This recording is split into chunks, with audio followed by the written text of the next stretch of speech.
The funeral was already underway when she turned slow and deliberate in the pew in front of me. She leaned in just close enough that I could smell her perfume, something expensive and sharp, a scent like white lilies crushed under glass. Her lips barely moved, but her words sliced through the organ music like a scalpel. "Why are you even here?" I didn't answer.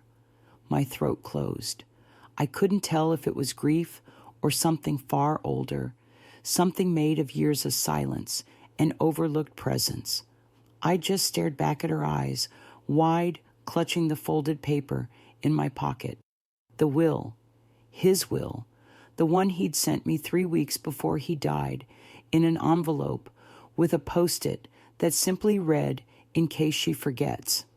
I hadn't planned to bring it. I thought maybe it was a final joke, a way to make amends privately. But something in me, some stubborn bone of mine that still remembered what love looked like, told me not to leave it behind. The service went on. I watched from the back, the chair slightly off-center, just like always, never quite part of the circle.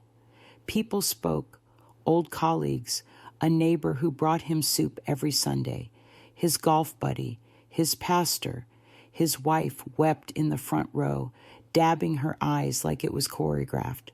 Her daughter, not his, rubbed her back in small circles. My name was never mentioned. I kept my hands in my lap, pressed my palms together so they wouldn't shake. There were no photos of him as a child. None of the two of us climbing trees in our grandmother's backyard, holding fish we'd caught with string and stubbornness. The whole display began with the year they met, as if he had arrived into this world, fully formed in a pressed shirt and a navy tie. When the pastor asked if anyone else wanted to speak, I stood, not out of anger, not to stake a claim, just because my knees moved before my heart could stop them. I walked down the aisle, each step louder than the one before, and felt every eye settle onto my back like heat from a slow fire. I reached the podium. My voice didn't come right away. It trembled. I swallowed. I was his sister, I said, older by 3 years. I knew him before he had braces, before he hated the sound of thunder, before he started smoking when our father left. A pause. The silence changed, grew heavier. He used to follow me around the house with a tape recorder, asking me questions like he was hosting a radio show. "What do you think of the moon landing?" He once asked me. We were 9. I told him it looked fake. He laughed for days. Someone near the front coughed. The pastor shifted in his seat. He loved olives and warm socks and that awful folk singer no one else could stand. He kept everything, receipts, menus, postcards I sent from places he'd never go. He remembered birthdays, not with gifts, but with letters always handwritten, always late, always honest. I looked down. My hands weren't shaking anymore. He forgot me too, toward the end, but only because someone else helped him forget. It's easy to lose someone when they're being kept from you. I didn't look at her. I didn't have to. I stepped down without waiting for anyone to respond, sat back in my off-center chair, folded my hands again. When it was over, people filed out in hushed lines. She didn't look at me. Not then. But as the room emptied and the air thinned, her voice found me again. "You're making this about you," she said barely above a whisper. "He was my husband. You're just history." I didn't reply. I didn't need to. I reached into my coat pocket, felt the envelope thick, real waiting. The one that said I wasn't just history. I was his final word, and I wasn't done being heard. It wasn't supposed to be like this. We were supposed to grow old beside each other, not in the same house, not even in the same city, but somewhere within reach. I used to think about that, sometimes the two of us in our 70s, trading grocery store horror stories over the phone and arguing about which movie Dad would have liked better. He was the only person left who remembered my childhood like it mattered, and I was the only one who remembered his before she rewrote it. We were close once, not perfect, not seamless, but real. When Mom died, he moved into my guest room for nearly 6 months, just walked through the door one afternoon with a single suitcase and the weight of everything he hadn't said. I made him tea, turned on the ceiling fan, and we didn't speak for an hour. That was the kind of closeness we had. No performances, just presence. Back then, I had a good job office manager for a dental group in a town so small everyone knew if you were overdue for a cleaning. He helped with bills, picked up groceries, fixed the garbage disposal when it jammed, but mostly he was just there. We watched bad television. We laughed over burnt toast. He cried once quietly during a documentary about whales, and I pretended not to see. I didn't hug him. I just refilled his tea. When he left, it was gentle. He'd met someone, her. I was happy for him in that aching way people are when something beloved slips from their orbit. She was polished, smart, good with words, but from the beginning, she never liked me. It wasn't outright. She never insulted me or caused a scene. She simply erased me, pixel by pixel, forgot to tell me about birthdays, missed my name and thank you notes, invited me for coffee, and canceled an hour before. Always, with a tone of regret that felt thinner each time. Still I tried. I hosted dinners, bought her the shampoo she liked when it went on sale, sent little gifts, just small things, a scarf, a book, a note, thinking of you both. She never responded, but he would once, maybe twice a year, a voicemail, a belated card, a quiet, sorry we've been so busy. He got sick around his 58th birthday. Nothing dramatic, just tired all the time, slower to recover from colds. She told me it was stress. He wasn't allowed to talk about it. We're keeping things private, she said. He doesn't want to burden you. That hurt. Not the privacy, the implication. That after everything I was a weight to be lifted. I found out about his surgery through a mutual friend, a neighbor who worked part-time at the clinic. Didn't you hear, she said, wide-eyed. He's having the tumor removed next week. I called. She answered. He's sleeping, she said, and hung up before I could reply. After that, my calls stopped going through. My emails bounced. Even the Christmas card I mailed came back with a red stamp, undeliverable. So I did what I had always done. I waited. I lit a candle on his birthday. I told myself maybe they needed space. Maybe it wasn't personal. Maybe I had done something unknowingly, something unforgivable in their eyes, but innocent in mine. I shrank into the silence they gave me, folded myself smaller, kept my grief neat and unobtrusive, like a woman waiting for someone to knock who never would. And then, 2 months before he died, a package arrived. No return address, no note, just my name and his handwriting across the front. Inside was a thick envelope, a separate letter, and a photograph. The letter was dated 3 weeks earlier, written in his looping scrawl, pages and pages of apology and memory and love. He wrote about the night he cried watching whales, about the toast we always burned, about how he knew what she had done and what he had allowed. I'm sorry I let you disappear, he wrote. You never stopped being my sister. I just got tired of fighting. He told me about the journals, the photographs, the keepsakes she didn't know he'd saved. He wanted me to have them, to see him whole. And then there was the will, signed, witnessed, stamped. He'd left her everything public, the house, the savings, the funeral, the narrative, but the pieces of himself, the letters, the voice recordings, the final say that he gave to me.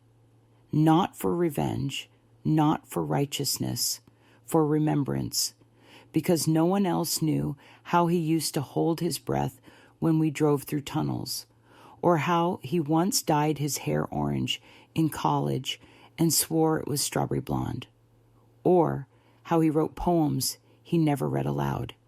I sat on my living room floor for hours that night, shoes still on, clutching the envelope like it could bring him back. And then, gently, I folded the paper and tucked it into my coat pocket, because I knew the funeral was coming, and I knew she'd forget. But he hadn't. The morning of the funeral was wet with mist, not rain, just that gray dampness that makes everything feel like it's been weeping quietly for hours. I dressed slowly, black slacks, black blouse, a coat that still smelled faintly of lavender pressed for the first time in a year. I pinned my mother's brooch to the collar, not for show, for him. I slipped the envelope into my inside pocket. It felt heavier than it had before, like it knew what it carried. At the church, people gathered in tight knots, whispering in voices meant to be respectful, but never quite soft enough. I walked in alone. No one offered a seat, so I took one near the back, not because I was late, but because it felt right. That had always been our rhythm, me at the edges watching. She sat at the front, draped in black, like a statue, carved by someone who had only read about grief. Her face was composed, her hands folded. When the choir began, she didn't sing. When the pastor spoke his name, she flinched barely. A performance so seamless, it could only be real or something rehearsed.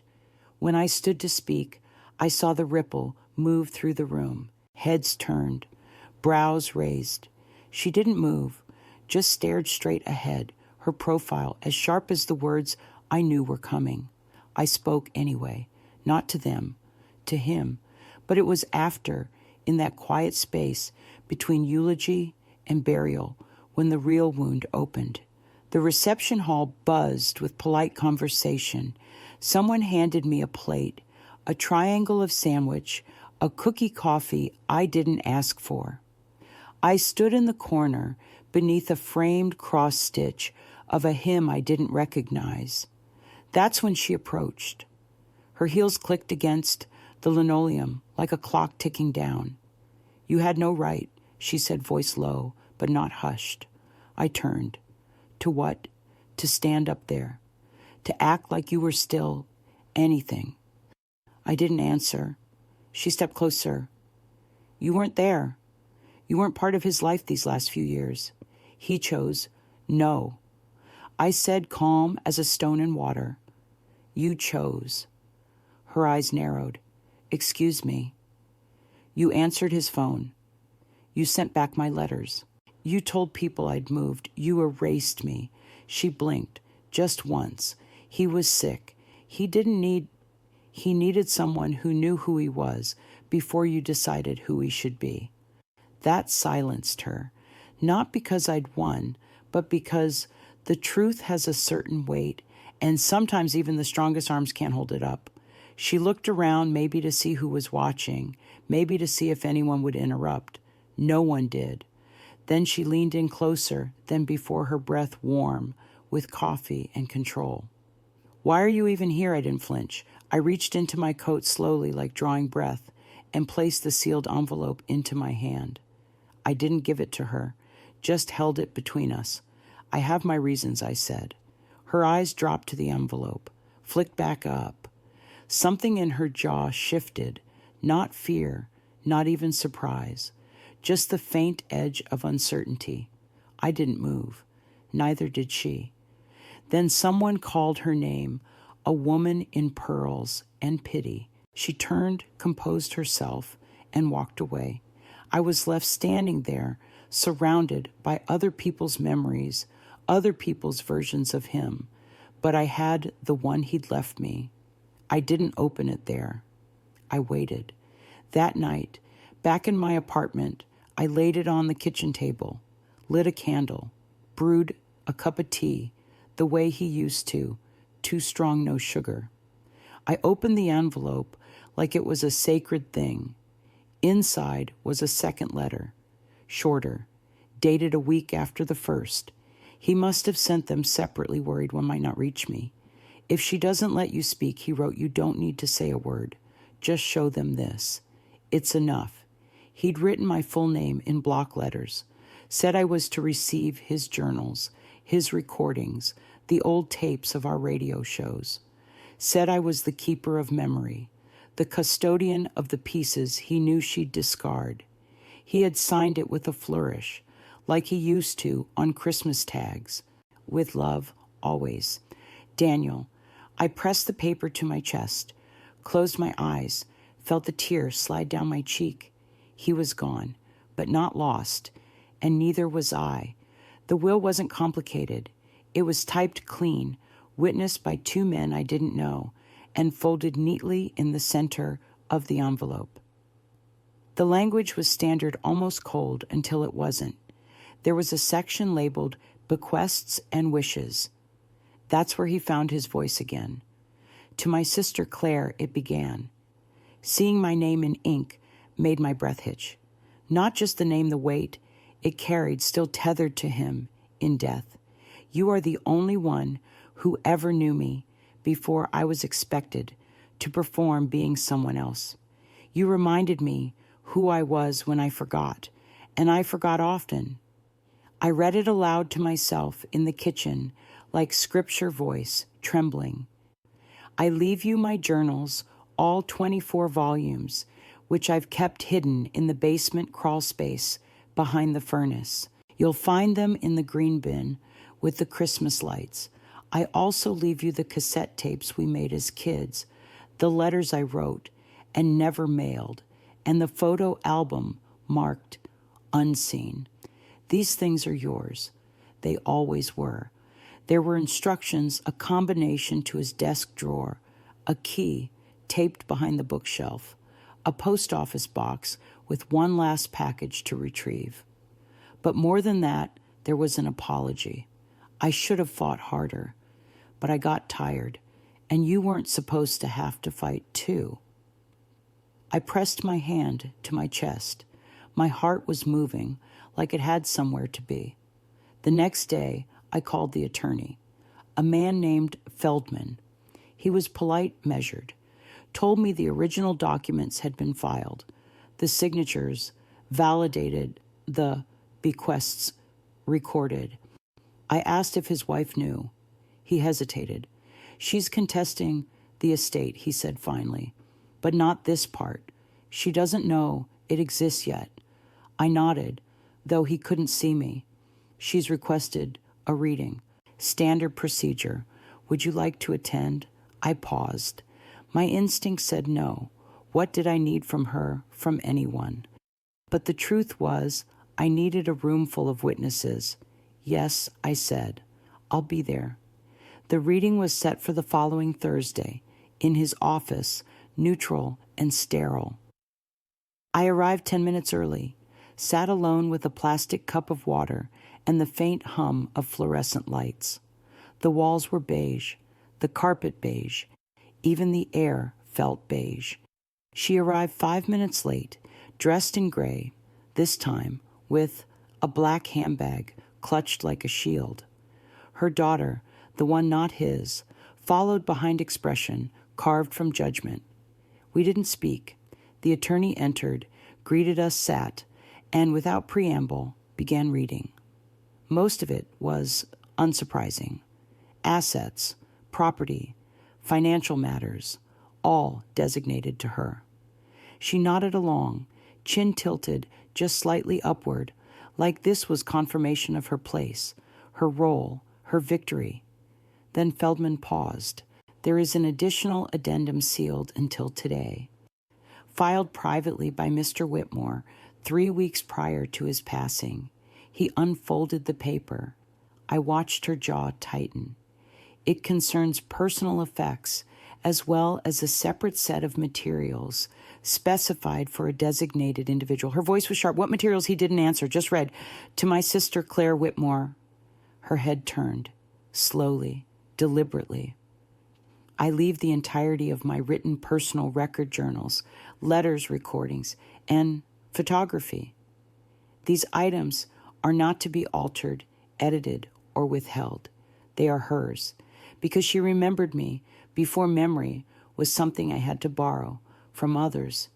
The silence in the room was full-bodied, almost physical. Feldman finished, folded the paper. That concludes the reading. She didn't speak. Her daughter opened her mouth, then closed it. I stood, reached into my coat, took out the envelope, placed it on the table in front of her, not as a gesture of power, but as proof. This is what he left me, I said. This is who I was to him. Her fingers twitched. She didn't reach for it. I don't want the house, I said, or the car, or the savings. I don't want anything but what was already mine. She stared at the envelope, then at me. I didn't know she said. I nodded. That's the problem. I turned and walked out, didn't wait for a reply. Outside, the light was soft, morning still finding its way through clouds. I stood there on the curb, hands in my coat pockets, the chill settling over me like peace. Inside me, something shifted. For the first time in years, I wasn't standing outside a door I'd once been locked out of. I was the one who held the key. The box was exactly where he said it would be, behind the furnace, inside the green bin, with faded Sharpie lettering that once spelled Xmas lights. I found it 2 days after the reading, after letting the dust settle, both literally and figuratively. The basement was cold still, the kind of quiet that only exists in rooms filled with other people's ghosts. I opened the bin slowly. There were wires tangled like seaweed, an old snow globe that no longer swirled, and beneath it all a second box, cardboard, taped carefully, deliberately. It took me 3 tries to peel the tape without tearing the lid. Inside journals, 24 of them. Lined notebooks, some leather-bound, others spiral, most worn around the edges. A few had elastic bands, holding them shut like secrets, begging not to be touched. And on top of them, the cassette tapes are voices, frozen in magnetic loops, labeled in his blocky handwriting, Radio Show Ep. 1, Claire on Space Aliens. Ep. 2, Dad's Truck. Ep. 4, The Pancake Disaster. I sat on the concrete floor and laughed. Not loudly, not joyfully, just a soft, aching sound that felt like homecoming. Then I cried, a different kind of cry, the kind you feel in your stomach, not for the loss, but for the fact that he had never truly left. That night, I brought the box back to my condo, cleared the dining table, laid everything out like relics from a civilization only he and I had ever inhabited. The first journal began in 1989. I'm starting this for her, it read, because someday I'll be gone, and I want her to remember the parts of me no one else saw. I stopped reading, closed the cover, sat with my hands pressed against it for a long while. I didn't open another for days. Instead, I wrote a letter, addressed it to no one, poured into it everything I couldn't say aloud in that office. You tried to erase me, I wrote, but he remembered. I didn't sign it. I didn't send it. I burned it on the balcony, let the ash float off into the night like a truth too weightless to hold. Weeks passed. She called once, from a blocked number, left a message. I'd like to read one of the journals, just one. I didn't call back. Some things are not bridges, their boundaries. Instead, I made copies, donated them to a private archive at the local college, anonymous per his instructions. A life recorded, preserved, not for revenge, but for remembrance. In time, I listened to the tapes, heard my own childhood voice chirping about moon rocks and secret tunnels, heard him laugh, that breathless, chest-deep laugh that cracked like warm bread, heard him call me sis in a tone no one else ever used again. I found peace in that sound. I didn't share the recordings. I didn't transcribe the journals. I kept a few letters framed, one photo us on our bikes, him trailing behind tongue between his teeth, determined not to fall. The rest I packed gently, stored them in a cedar chest, not as memorabilia, but as roots. He had given me the map of himself. All I had to do was follow it, and I did. I started teaching at a local community center, a writing class for older adults who thought their stories didn't matter. I told them to write everything, even the things they didn't think anyone would understand, especially those, you never know, I'd say, who will need your voice later. They always asked why I came, why I stayed. I just smiled. Someone left me a reason. I never said his name, not because I was hiding, but because he wasn't mine to prove. One afternoon after class, a woman with silver curls and paint-stained fingers handed me a page. "Can you read it for me?" she asked. I get too emotional. It was a letter to her sister, one she never sent, about regrets and laughter and silence that grew too wide. I read it aloud. When I finished, she took my hand and whispered, "I wish she could hear it now." I nodded.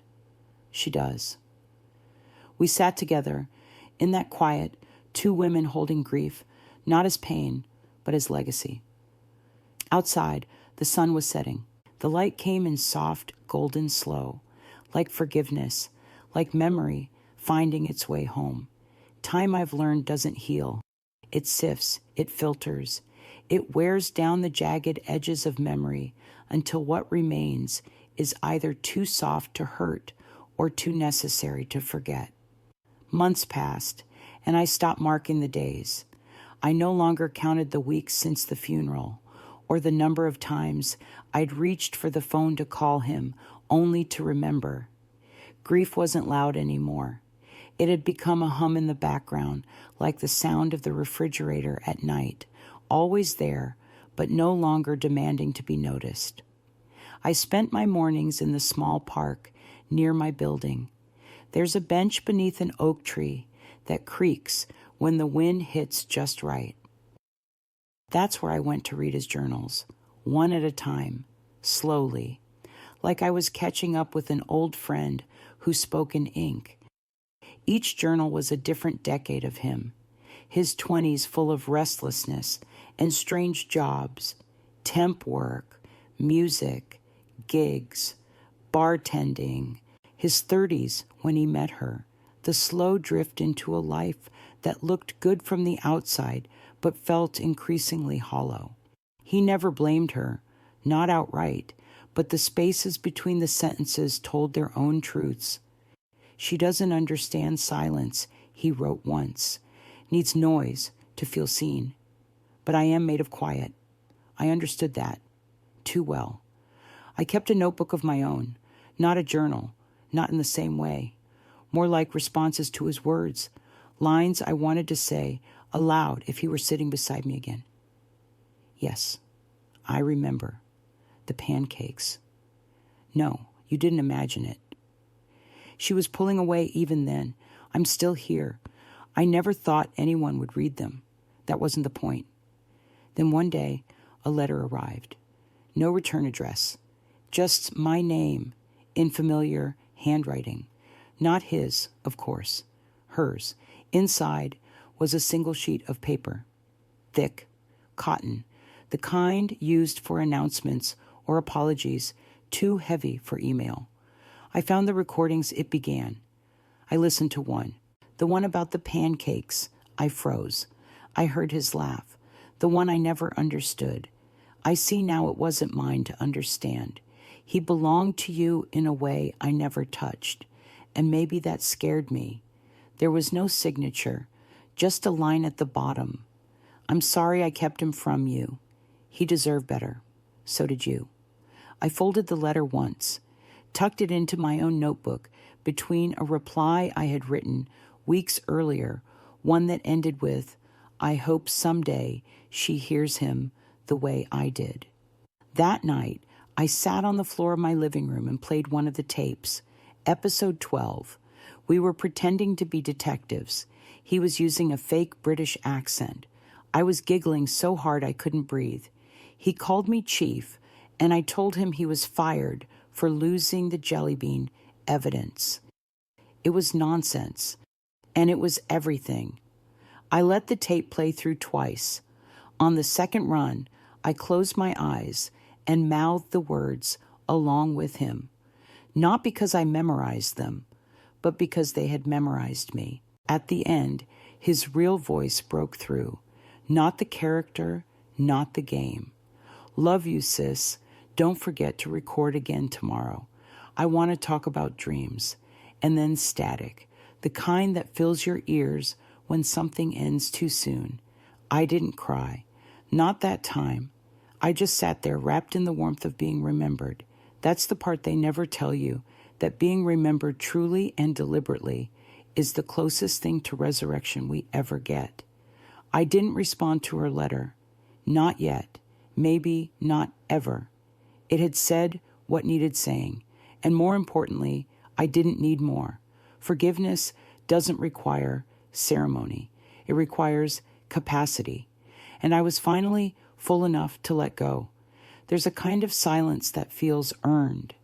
Not the silence of being dismissed or excluded, but the kind that comes after a long and necessary reckoning, the silence that follows when something has finally been put down like a heavy bag you didn't realize you were still carrying. That's the kind of quiet I found myself waking into most mornings. I kept the journals in a wooden chest by my bed, not out of sentimentality, but proximity. Some nights I still reach for them, not because I missed him more on those nights, but because he felt nearer somehow, like he was brushing past me in a dream. I didn't read them all at once. I let them unfold slowly, one entry, one phrase at a time. Claire made toast this morning, burnt like always. I ate it anyway. She looked tired. I didn't ask why. I should have. Or this one. She told me I needed to call Dad. I told her I would. I didn't. But she kept me from hating him. That's what she does. She holds the parts people are too broken to carry themselves. I had forgotten that version of me, the one who still believed people could change if you just loved them enough. She was young and brave in her own way. I didn't resent her anymore. She got us this far. Word spread about the writing class. What started as 6 students became 12, then 20. People brought stories, like old sweaters, worn thin in places, but still warm. A man wrote about the war and never once mentioned guns. A woman brought a photo of her sister, gone 50 years, and described the way her voice used to crack when she lied. Every Thursday, I listened. Every Thursday, I bore witness. And then one Thursday, near the end of class, a man raised his hand, new quiet, probably 60. I'm not here to write, he said. I'm here to remember. That line sat in the room like a truth no one dared touch. After class, he came up to me. You're Claire, he said, but it wasn't a question. I nodded, bracing myself. He smiled, slow and sad. I was Dan's roommate, college before he met her. My breath caught. He talked about you all the time, he said, called you his compass. I didn't know what to say. My hands went still clutching the back of the chair. He wrote me once, he continued, years later, said he'd lost you somehow, Said he didn't know how to fix it. Did he send it? No, he smiled again. He didn't send most of his letters, just wrote them to feel less alone. I exhaled. That sounds like him. We stood there a moment, bound by the thin thread of shared memory. Then he pulled something from his pocket, a photograph. Dan, 21, wearing a ridiculous hat, me beside him laughing mid-blink. I hadn't seen that picture in decades. He mailed this, the man said. Said it was his favorite. Told me to keep it. Now it's yours. I took the photo. My hand trembled. That night I framed it. Put it next to the cassette player. Right beside episode 1. I didn't call her. I didn't write back. There was nothing left to fix. Nothing I needed from her. She had her story. I had mine. His story lived somewhere in between. The next day I went to the sea. Not to scatter ashes, there were none. Not to mourn, just to breathe where the world felt wide enough to carry what I'd been holding. I sat on the rocks and wrote a line in my notebook. You were never really gone. You were just hiding where only I could find you. A wind passed through me, soft and sudden. I closed the notebook. Let the tide speak the rest. It had been a year, not exactly not to the day, but enough that the seasons had cycled back to the same gray softness, the same wet wind through bare branches. Enough that when I looked at my calendar and saw his birthday coming, it didn't feel like an alarm, just a quiet nudge in my chest, like someone tugging on my coat to say, remember, I didn't light a candle. I didn't bake his favorite cake. I didn't do anything ceremonial.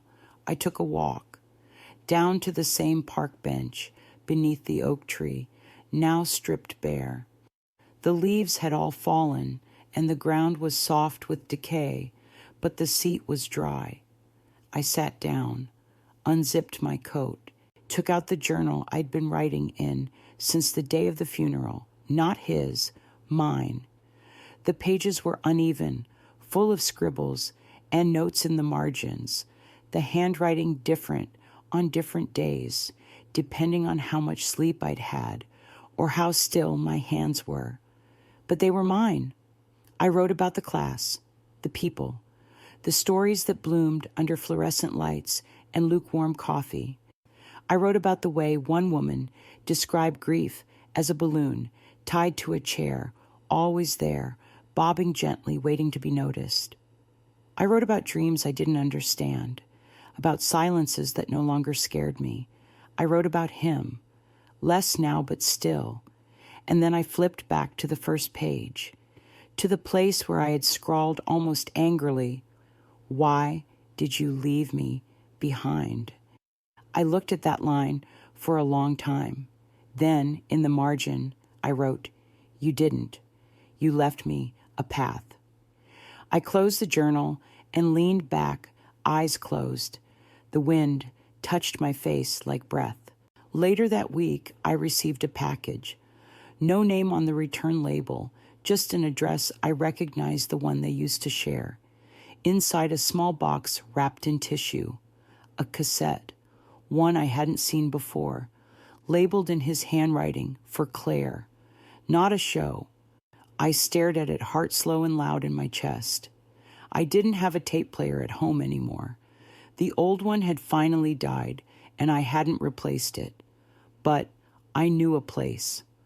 I drove to the community center, the classroom empty in the early morning.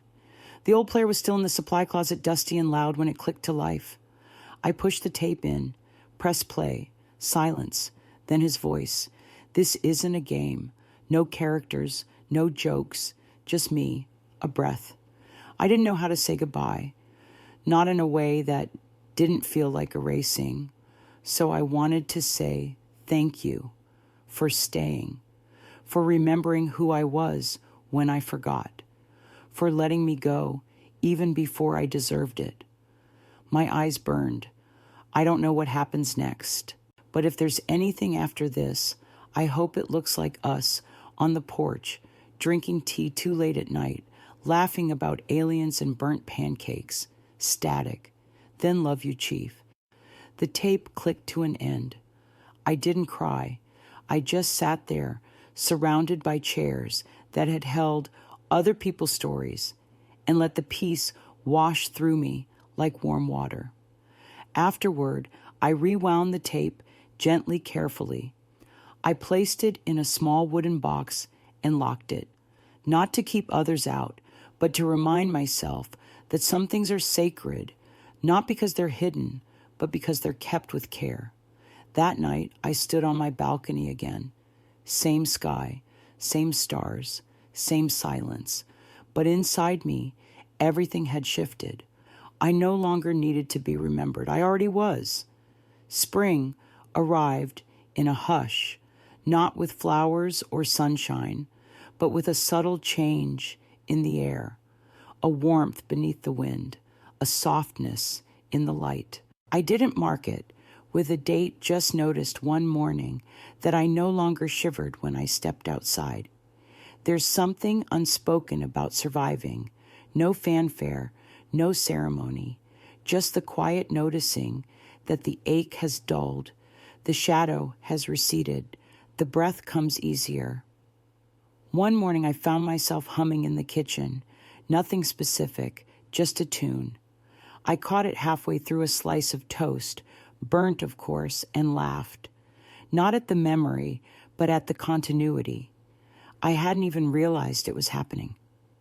That day, I went through the last of the boxes, the ones I hadn't opened yet, not because they were too painful, but because I didn't need them to prove anything anymore. They were there for when I was ready. Inside was a folder marked unsent, letters, all addressed to me. Some dated before the silence, some during a few from the very end. One read simply, "I'm afraid to send this, not because of you, because of me. You were always steady. I wasn't. I keep thinking there'll be a right time, but what if it's already past?" Another months later, I dreamt we were in the garden. You were pulling weeds. I was reading out loud. You laughed and told me I was saying the words wrong. I woke up and missed your voice so much I couldn't breathe. And finally, this will be my last one. Not because I'm giving up, because I finally found the courage to send the others. He never did, but I had them now, and that was enough. I copied one of the letters into my own journal, not to preserve it, but to feel his words in my hand, to let the ink become mine. In April, the writing group held a small reading. Everyone brought one piece. Most were nervous. Some brought poems. One woman read a goodbye to a brother she hadn't spoken to in a decade. I read an entry from my journal about him, about silence, about how sometimes the most honest thing you can do is listen to the things no one else hears. Afterward, a woman approached me. Soft-spoken hands wrung like towels. "My sister and I haven't spoken in years," she said, "but your story, I think I'm going to write her." I nodded. "Start with something small, something only you would remember." She smiled, eyes glassy.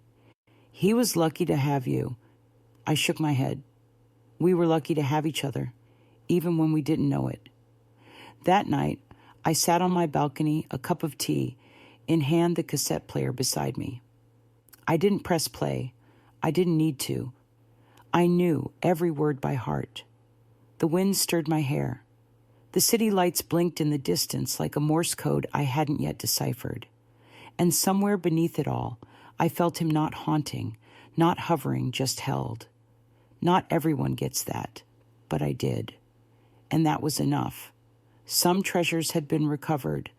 Others, more valuable, still had been discovered for the first time. It wasn't the ending I'd expected. It was better, harder, clearer, more honest. It was mine. Thanks for listening. Don't forget to subscribe and feel free to share your story in the comments. Your voice matters.